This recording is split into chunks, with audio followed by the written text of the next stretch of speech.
In the waters off the Caribbean, the United States military has been blowing small boats out of the water. The U.S. military is using lethal force to blow up boats that it claims are carrying drugs. Well, look, all I know is this. Every boat that you see get blown up, we save 25,000 on average lives, 25,000 lives. It's done this at least 20 times, killing at least 80 people. And in one case, it's in the headlines right now, orders were given to ensure that there would be no survivors. Both the House and Senate, Republicans and Democrats like Senators Reid and Wicker, calling for an investigation into war crimes here. And this goes together. As the Secretary of Defense, Pete Hegseth, faces questions about whether his orders are illegal, Donald Trump is doubling down, threatening strikes on Venezuelan soil. It's important to note that the people on these boats have never been charged with a crime, certainly not convicted of a crime, and yet they've received the death penalty. And this is because the Trump administration claims that we are in a war against what they call narco traffickers. It's the latest escalation in Donald Trump's self-declared war on fentanyl, a campaign that casts foreign traffickers as the villains behind America's overdose crisis. But the origin of America's fentanyl problem lies much closer to home, inside the country's own pharmaceutical industry. I'm Daniel James, and you're listening to 7am. Today, drug historian Professor David Herzberg on how the fentanyl crisis really started and why the war to stop it could make everything worse. It's Monday, December 8.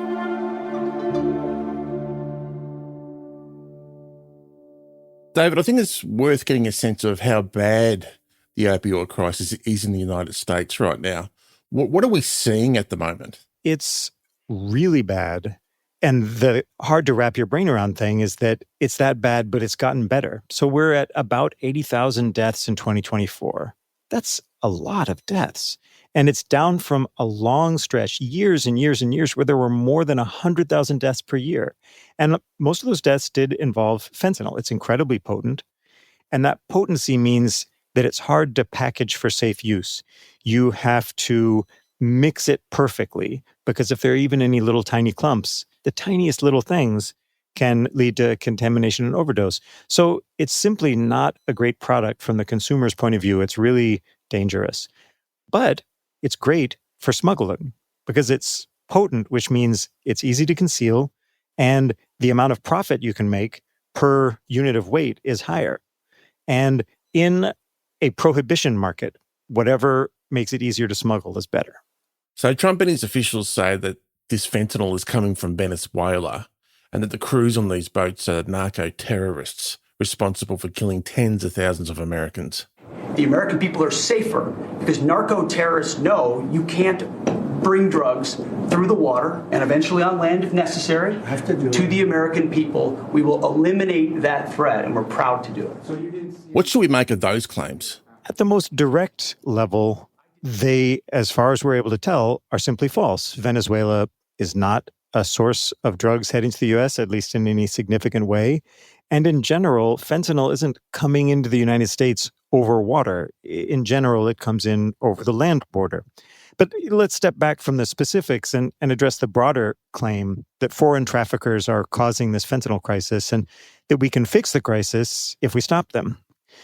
The trouble is, in America now, there are many people who are addicted to fentanyl, and that means that they're very strongly motivated to continue to buy it. So if we were able to shut down the fentanyl supply chain, those people would still be there wanting to buy fentanyl. And so you'd have a situation where supply and demand are mismatched. And we know what happens in that situation. Prices go up. And when prices go up, the profits for selling the product also go up, and that'll draw in new suppliers to meet the demand. But in an illegal market, there's no rules for the competition. There's no boundaries for the competition. So you often get violent competition, and the winners tend to be the ones who are the most ruthless. They're the most violent. They're the most effective. And historically speaking, in the Americas, they often tend to move closer to the end consumer, in other words, the United States, because that is more efficient. So if we were somehow able to shut off the supply of fentanyl, we might soon be facing something even worse than we currently have now. So how does this fit into Trump's broader war on drugs rhetoric? Yeah, it fits into his broader war on drugs rhetoric, and it also fits into the biggest narrative of the Trump administration. His favorite story is that Democrats betrayed America by opening up the borders and allowing first the jobs to be sucked out and then the drugs to be smuggled in. For decades, open borders have allowed drugs and gangs to pour into our most vulnerable communities.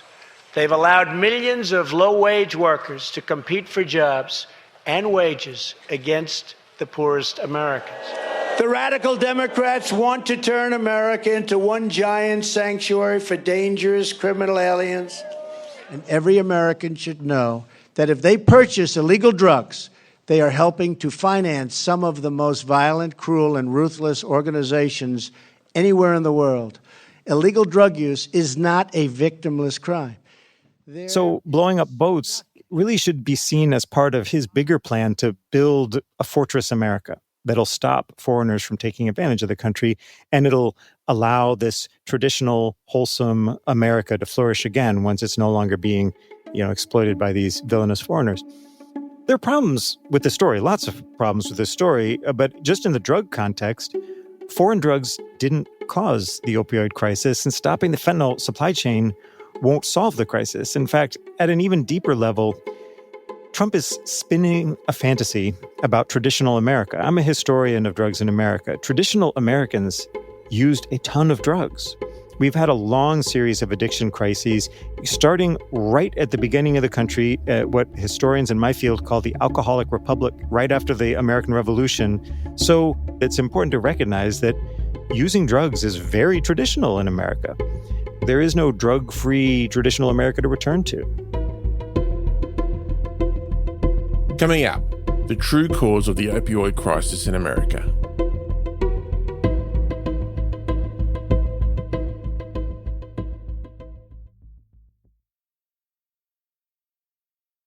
So Trump's story on the fentanyl crisis is one of weak borders and foreign traffickers, cartels and chemicals coming from Mexico and China. What does the real history of the fentanyl crisis look like? So the fentanyl crisis didn't start with a foreign trafficker. It started with an American pharmaceutical company. Once you've found the right doctor and have told him or her about your pain, don't be afraid to take what they give you. Often, it will be an opioid medication. Essentially, starting in the 1990s, the pharmaceutical industry was able to overcome the traditional market regulations that prevented a sales boom in medical opioids. Doctors know many of those patients aren't really there for pain, but seeking a prescription for addiction that's claiming a growing number of lives.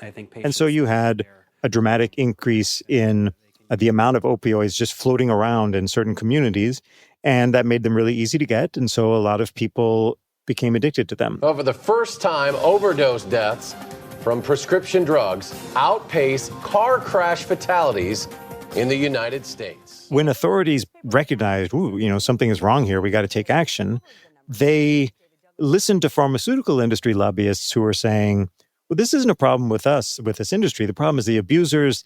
They are the problem. They're coming in and making bad use of our product. And so the first set of actions that the government took was to say, okay, we got to stop selling to these abusers. They're the problem. So imagine there's a generation of people walking out the pharmacy door having failed to buy their opioid, but they're still addicted.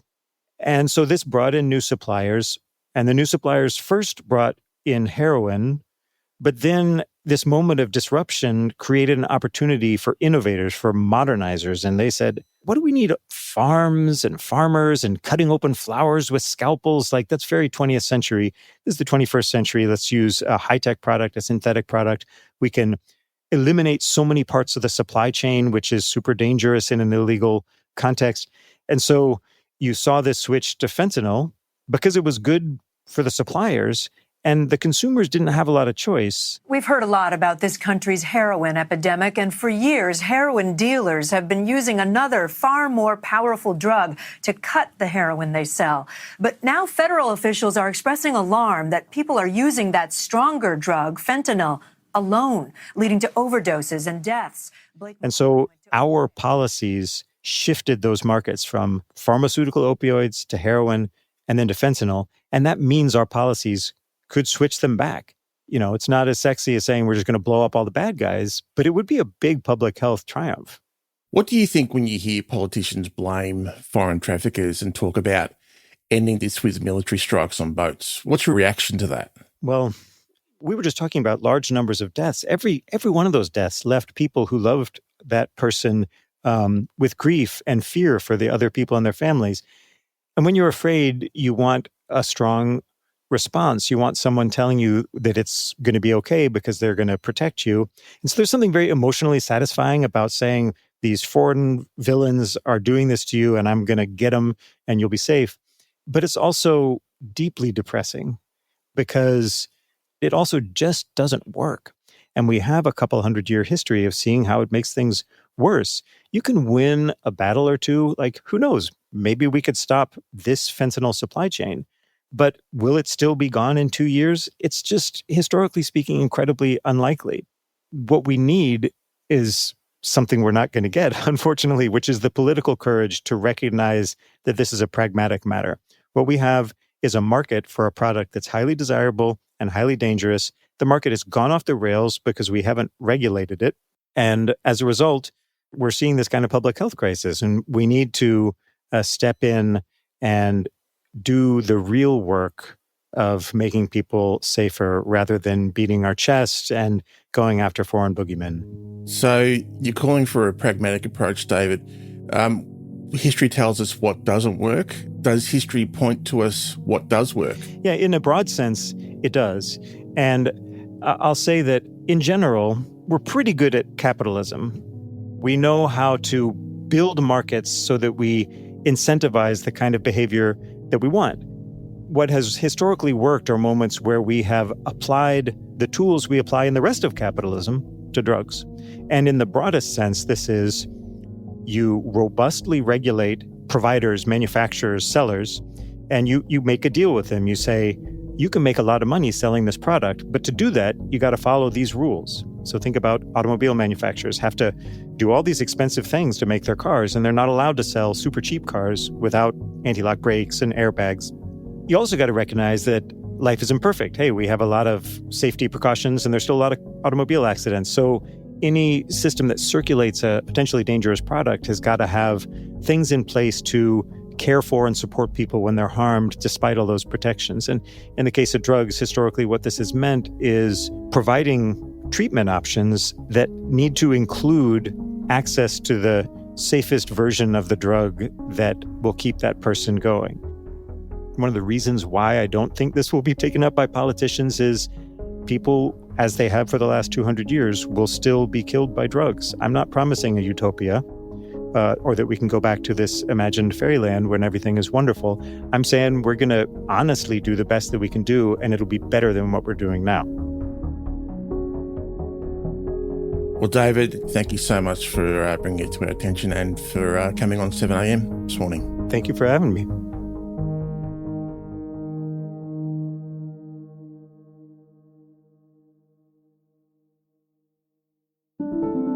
Also in the news, Anthony Albanese knew about and approved Communication Minister Annika Wells' decision to spend almost $100,000 on flights to New York for her and two colleagues.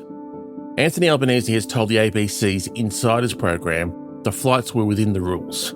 Wells had planned to travel with the PM to spruik the social media ban at the UN, but stayed back in Australia for longer to deal with the Optus 000 outage. She's now facing questions about other expenses she has claimed, including accommodation in Thredbo for her and her family, who went skiing while she performed parliamentary duties. Wells has defended the expense, saying she doesn't write the rules, but she did follow them. And social media companies will blur pornographic and violent images from December 27, under new industry-drafted rules released by the E-Safety Commissioner. The move is designed to protect children under 18 from seeing what the Commissioner describes as awful but lawful images. Adults who wish to view the material will be able to click through. The new rules also require social media platforms to redirect people looking up suicide, self-harm or eating disorders to mental health support services. I'm Daniel James. This is 7am. Thanks for listening.